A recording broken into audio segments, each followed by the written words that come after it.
ramdam niyo na ba ang init ng summer? Kaya nilalabas niyo na ba ang mga puting shorts ninyo? Ayan. Para hindi naman mamawi sa ating mga paa. Ito ang comfortable pero fashionable na summer footwear. Kasama natin, of course, for that, Ms. Allen Lim. Good morning! Grabe, Susie, 300 miles per minute ang words mo. Alam mo naman, Good morning po sa inyong lahat!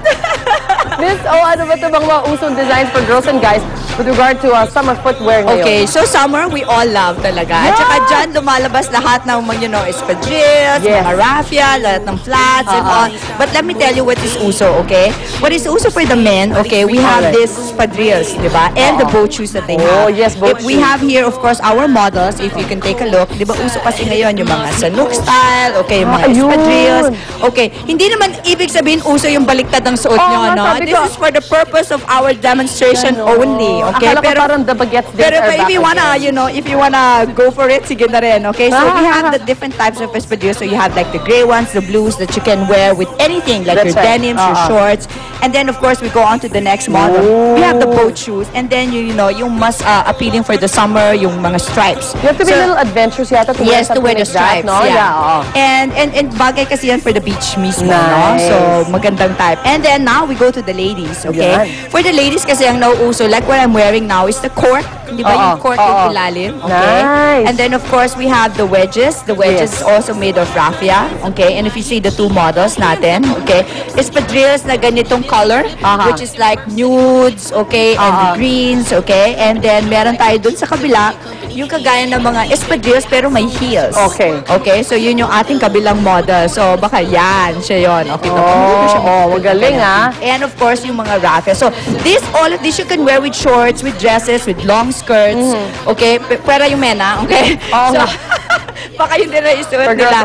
And so, also like the one I'm wearing, this is also nice for yung mga flared pants. Yeah. Na puti, maganda puti para light na light summer. Saan pa pwedeng gamitin itong mga to aside from beach, malling? At the beach, the malls, sometimes like the ones that I'm wearing, pwede to for the office. Is if of course your office will allow you for dress on Fridays. No? Kaya si medyo mataas siya pero medyo more classic than the rest that we're showing here. Any particular colors na medyo mas bida ngayong summer? Well, the ones that we are uso now is really more of the orange. Naku, ang tawag nila is persimmon orange. Okay. Hindi lang siya orange, persimmon. What about Chesa orange? That's for you, Kuya Lar. Chesa orange. Kuya Lar, how are you? And then yung oranges, yung pinks, okay, the blues are in, the greens are also in. So all of this, no? Pwede natin yung suot for At ang swerte naman sa model natin dahil nasa kanya na ang lahat. Lahat ng kulay nandiyan na. Ikaw na. So you can't miss summer shoe yan. Kasi pwede. Kasi lahat ng kulay nandiyan na.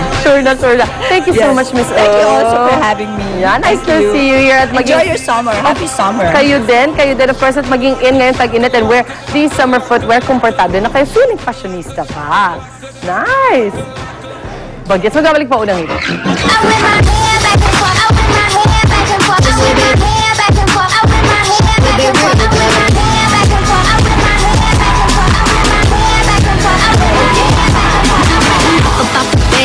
Ang mas maganang pagsalubong sa inyong umaga ay hatid ng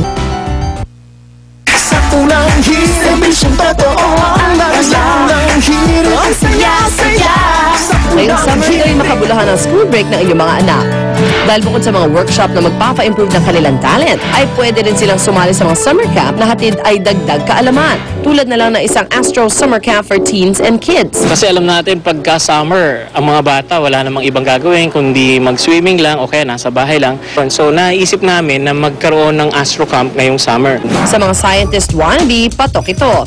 Maaari kasi silang matutong gumawa at magpalipad ng water rocket na yari sa mga recycled materials tulad ng 1.5 bottles, paper cones, colored papers, at mga sirang bahagi ng bisikleta. Pakita dito yung Newton's law of motion. Sabi nga na for every action, there's an equal and opposite reaction. Sa solar viewing activity, may enjoy ng mga chikiting ang ligtas na paraan ng pag-o-observe sa araw gamit ay telescope o binoculars kung saan nagagawang ma-project sa isang papel ang imahe nito. Sa tulong naman itong dome-shaped digital planetarium, ang mga participants maaaring lumibot sa iba't ibang lugar. Maaari rin nilang ma-observe sa loob nito ang pagsikat at paglubog ng araw. Ang iba't ibang planeta naman maaari ring marating kahit nakaupo lang. O diba, kahit bakasyon, learning never stops. Kaya samantalahin ang mga activity na gaya nito para ang summer ng inyong anak ay maging enjoyable at educational.